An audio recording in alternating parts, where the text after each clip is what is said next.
রাজনীতিতে প্রতিপক্ষকে টার্গেট করার প্র্যাকটিস বাংলাদেশে তো নতুন নয়। বিভিন্ন সময় বিভিন্ন গ্রুপকে টার্গেট করেছে। তবে কারো কারো টার্গেট যদি বিএনপি হয়েও থাকে, সেই টার্গেট করে কতটা লাভ হবে সেটা তারা বুঝে ফেলবে যখন, যদি রাজনীতি তারা পর্যবেক্ষণ করে অথবা প্রত্যক্ষভাবে জড়িত থাকে, তাহলে দেখবে যে 16 বছর আওয়ামী লীগ এবং তার আগের 2 বছর 111 সরকার সর্বতোভাবে এই দলটিকে ভাঙার চেষ্টা করা, নেতৃত্ব শূন্য করা,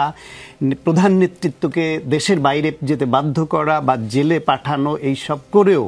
এই দল থেকে উল্লেখ করবার মতো কোনো নেতাকে ভাগিয়ে নিতে না পারা বা দলকে ভাঙতে না পারার যে পরিস্থিতি বিএনপি দেখিয়েছে,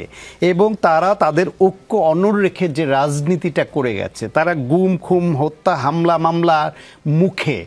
যে ফ্যাসিবাদের বিরুদ্ধে লড়াই সংগ্রামটা চালিয়ে গেছে এবং উত্তরোত্তর তাদের সমর্থন এবং শক্তি বৃদ্ধি পেয়েছে, সেটা দ্বারা তো স্পষ্ট হয় যে হাসিনার মতো একটা ভয়াবহ খুনি ফ্যাসিবাদ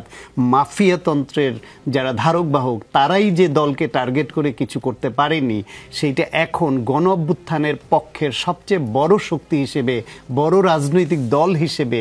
বিএনপি অবস্থান করবার পরেও, বাংলাদেশের উন্নত